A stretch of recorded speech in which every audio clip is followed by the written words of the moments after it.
Our Week 13 cash lineup on DraftKings scored 145 points. We'll debrief all about it and get you ready for Week 14 on DraftKings with a cash and GPP lineup, all coming up next.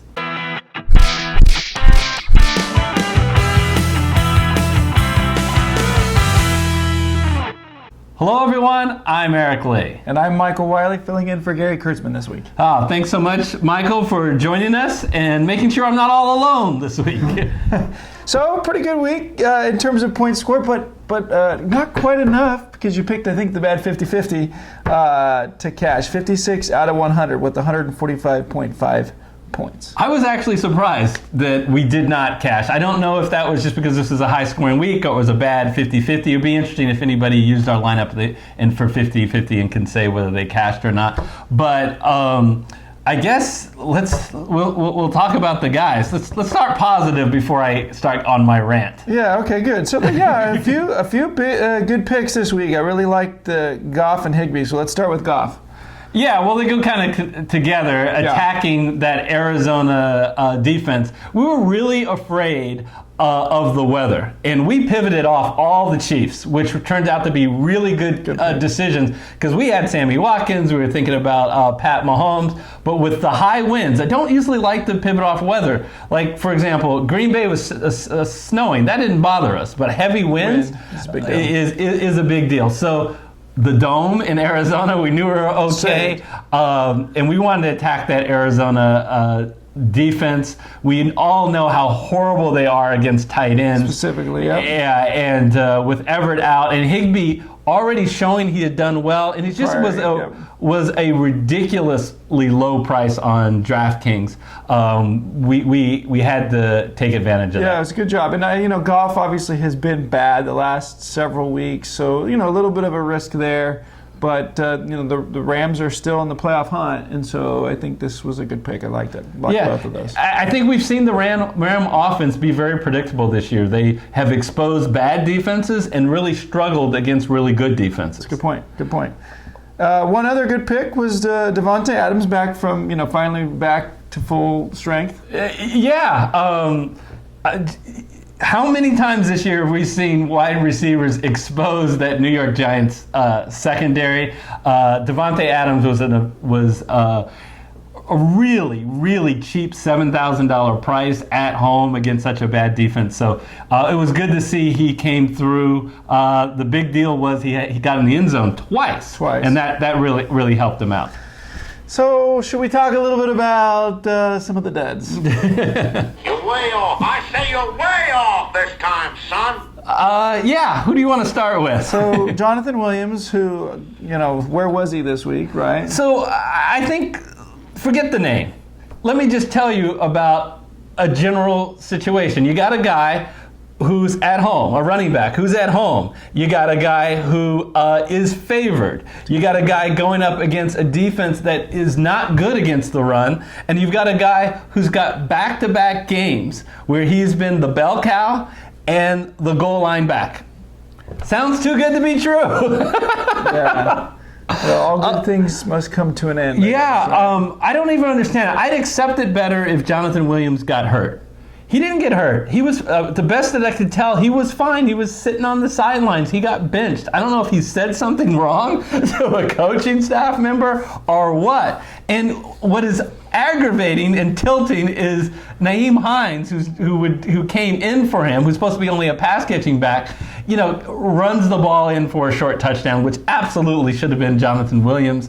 At 5,300, I really was close to pivoting at 5,200 to Devontae Parker, who of course went off. But I thought, for cash games, I like the floor that Jonathan Williams gives us. So much for a floor.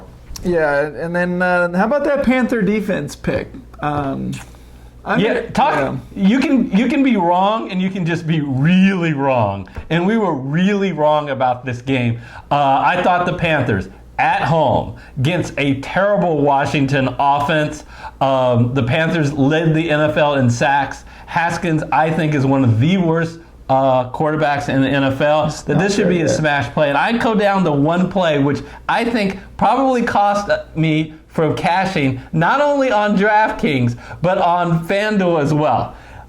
Kyle Allen was up 14-0. Game script was perfect. 14-0. Get Washington in a situation where they have to pass. He throws an interception deep in his own field. Washington returns it for a touchdown. Yeah. They returned it for the ref. The ref lifted his hands up for a touchdown. And then on instant replay, they say he was down at the 1. So I picked the Washington defense on FanDuel. They don't get credit for the 6 points. And I had Carolina defense. They wouldn't have been charged at 6 points against them. And, of course, a 1 yard line first down, they can run it in. And it isn't just that.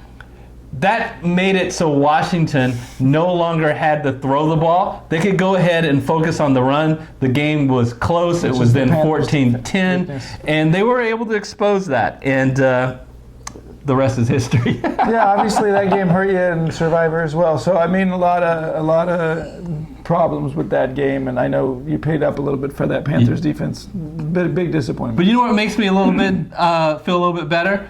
I didn't lose my job because of it. Ron Rivera did. So, it officially knocked the Panthers out of any playoff contention. He deserved to lose his job. I think that's so. All right, so I just want to congratulate someone who did a lot better than us for DraftKings. Matt Fengenbaum, if I'm pronouncing the game right, scored 182 points. Congratulations, Matt. And you will be rewarded for $50 in our DraftKings League. If you're new and you're going, what is this? How do I win $50? That's why on the thumbnail we say that we're giving out $200. From week 1 through 10, we had qualifying rounds for people to get into DraftKings. Those qualifying rounds are over, but I got good news for you if you haven't qualified in our DraftKings League. We have 7 people who have not, even though they qualified, they have not entered a lineup, so we're going to remove them from our league, and we can give up to 7 spots. How are we going to give those 7 spots? It's easy. In the YouTube comments of this video, enter your DraftKings username and give us one of 2 things. Either give us a question that you have for the show or a suggestion for the show. A question could be about how Michael and I met, or how Gary and I met, why we decided to do a YouTube show. What was our original goals? What is our goals now? What have we, here in our second season, has been the most positive experience we had about having a YouTube channel? What has been the most negative? What has been the most unexpected? I mean, there are tons of different questions. The whole point of this is for you to get to know us better with your questions. And we, in week, I believe it's going to be week 16, we will have a Q&A show, and we will pick the best comments. But before that, we will select the best comments, and 7 of you will get into the week 15 DraftKings League to potentially win $50. Yeah, please give us the suggestions as well. Some of the things that you guys have done have been because of some good suggestions. Yeah, the league that we're talking about doing was a suggestion for a viewer. Also, let us know what you really like, because in the off season we may stop doing something, and if we know that you really like it, we're more than likely keep it. So that's our challenge to you guys in the YouTube comments. And speaking of making YouTube comments, I just wanted to take this opportunity to thank all of you guys for all your supportive comments about Gary and Gary's wife. You guys are just tremendous. We really, really appreciate it. I know Gary appreciates it, and I know Gary's wife appreciates it. So I wanted to personally thank each and every one of those positive comments that you guys made. And come through with us this week. We don't need positive comments. We just need you guys to give us questions and suggestions so we can make this channel better for you guys. And don't forget to like the video, and if you're not a subscriber yet, to subscribe as well. Yeah, those are the 2 best ways to support the channel. So without any further ado, let's get into the studio and talk about week 14 on DraftKings. Before we get into our week 14 DraftKings cash lineup, you may be wondering, where the heck is Michael? Apparently he thought the show was over, and he's pulling a Dwayne Haskins, and he's taking selfies with fans. No, in all seriousness, he ran out of time. He had to get to work. So you just got me for the DraftKings show. No problem. Let's get right into it. And I'm going to start in a strange position, tight end, because it's going to dictate the rest of our lineup. So if we go to tight end and we go to Carolina. Big news out of Carolina. In the beginning of the third quarter, Greg Olsen, their tight end, got a vicious hit, not knocked out of the game with a concussion. He's currently in concussion protocol. If he does not play, Ian Thomas becomes a great option at only 2,500. In that game last week, he took over the Greg Olsen routes. They were behind. He had 4 catches, which isn't very bad. As you see, he got 24 yards. And that was, again, remember, just in the third quarter and the fourth quarter. In the past, he has filled in for Greg Olsen. Last year, in 6 games, he averaged 4 catches for 36 yards. It is a tremendous bargain in a game that I think will be high scoring in the Dome against Atlanta. So if we do not have Greg Olsen, we are going to put Ian Thomas in our lineup. And that will allow us, in the flex position, to get his teammate, Christian McCaffrey. Now, I don't need to talk to you guys about the value of Christian McCaffrey and what he's done this year, but I just want to point out, even in his by far worst game last week, where he only got 44 yards on the ground, because he's targeted so much in the passing game, in a full PPR on DraftKings, he still did not have a horrible performance, getting 17 points. I think he's going to do far better than that this week. You get a little $200 discount on DraftKings because he dropped from 10,500 to 10,300. Christian McCaffrey. All right, let's go to our other running backs. And after Christian McCaffrey, I'm not super excited about the other high-priced running back, which is really strange because normally I'm paying up at running back. Dalvin Cook is a question mark, and he's a lot more expensive even on DraftKings over FanDuel, so I'm not interested. Derrick Henry's really expensive, and now he has a question mark tag. Nick Chubb, I love his matchup against Cincinnati, but Kareem Hunt is definitely eating into at least the pass-catching responsibilities that Chubb had earlier this year. I don't really get excited until I get all the way down to and save a bunch of money with Melvin Gordon. So I think a really key moment was 4 weeks ago when the Chargers had a change in their offensive coordinator. And what has Melvin Gordon done in those last 4 games? In 3 of the last 4 games, he's had 20 plus carries. That's really great. And in 3 of the 4 games, he's gained over 100 yards, total yards, rushing and receiving put together. And what's the matchup he has this week? He plays a Jacksonville Jaguar team that is very susceptible to rushing, a strong rushing attack. So we're going to dial in Melvin Gordon as our first running back.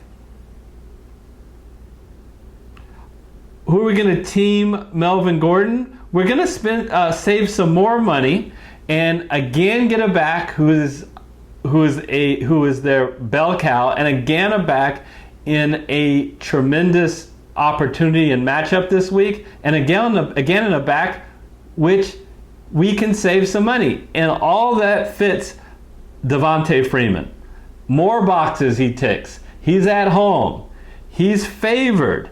And he has a very good 25 implied total.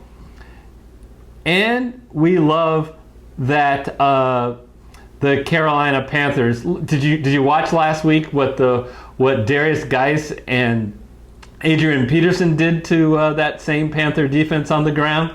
So I'm going to dial up Devonta Freeman. All right, let's move on to wide receiver. And we're going to spend a little bit money on wide receiver, but for good cause. What we always say we want from our wide receiver is touches. Someone who is going to get lots of opportunity. And Julian Edelman this year has gotten opportunity in spades. Over the last 7 weeks, he's had at least 10 targets. And in 6 of those 7 weeks, he's had at least 11 targets. I think the Panthers are going back and Tom Brady to the guys that they can trust, and that is James White and Julian Edelman, who knows the offense. Also love the matchup. I know that Kansas City, normally you attack them on the ground, but the Patriots have struggled behind Sony Michel on the ground. I think they're going to be forced to pass. I think this is going to be a high-scoring game. It's one of the highest over and under games on the main slate. 26 implied total for New England. And since it's only a 3-point spread, it should go back and forth. It won't be a blowout for New England. I don't think they'll be able to shut down Pat Mahomes. So our first wide receiver will be Julian Edelman. I know he has a question mark tag, but they are traditionally very careful with him, holding them out of practice toward the beginning of the week. We'll monitor the situation, but I'm not too concerned about it. All right, the next back, I want to give you some facts. I know we always talk about Arizona and who do we want to, what's the tight end we want to play on as Arizona. I want to challenge you, who is the wide receiver that we want to attack that's facing the Miami Dolphins? Because look at the last 3 weeks. Last week, Alshon Jeffries, 9 catches, 137 yards, and 1 TD. The week before that, Jarvis Landry, 10 catches, 148 yards, 2 TDs. The week before that, John Brown, 9 catches, 137 yards, 2 TDs. And the last time these two teams faced, Jamison Crowder, 8 catches, 83 yards, 1 TD. I tell you, everybody can expose that secondary. And Jamison Crowder is at an extremely reasonable $5,300. So, enough said. Jamison Crowder is in our lineup. All right, the last pick I was super excited about at only $4,000 is Auden Tate. And what gives me the most excitement about Auden Tate is the return of Andy Dalton. Last week, so we talked about for the fact that in each of Andy Dalton's games, Tate has had at least 60 yards. He actually led the team in the wide receivers in passing and receiving yards last week and had 7 targets, which also led the team. I have one concern. John Ross is coming back. Not AJ Green, but John Ross, which might very well eat into some of Auden Tate's snaps and targets. I want to monitor that situation, and there's a chance if I have some concerns I will slide Auden Tate out. But for now, we are going to start Auden Tate in our lineup. We're going to look to see if any other wide receiver value comes up or any other value from running back. And one value from running back I want to pay super close attention to is in Minnesota. So Dalvin Cook hurt himself on Monday night. He hurt his shoulder. Unclear whether he's going to play. DraftKings had no idea about this because this happened on Monday night. And because of that, we have a horrible mispricing by his backup, Alexander Madison. Alexander Madison is only $4,500. If Dalvin Cook is ruled out, 100% chance that we are going to get Madison in our lineup, and that will open up lots of opportunities to do other things with our lineup. And probably one of the first people I'll probably have to move out is Auden Tate. All right, so where do we go from here? I am going to go to quarterback. kind of go back to one of in cash games, you want to have some consistency. There is no one more consistent to Lamar Jackson. And as of this moment, it's hard to fit Lamar Jackson in our lineup. So we got to go a little bit cheaper. That'll change, by the way, if Alexander Madison gets in our lineup. But for now, the guy that I'm going to slate in the lineup is Matt Ryan. And Matt Ryan has been the picture of consistency. He has averaged 295 passing yards, so he has an excellent chance to get the bonus on DraftKings. The last time these two teams faced in Carolina, he threw for 311 yards. Now, my option to pick Matt Ryan is on one major caveat, which is that Julio Jones plays. He's currently questionable. The latest news I can find is it looks like he is going to play, but I want Jones in the lineup of him playing Matt Ryan.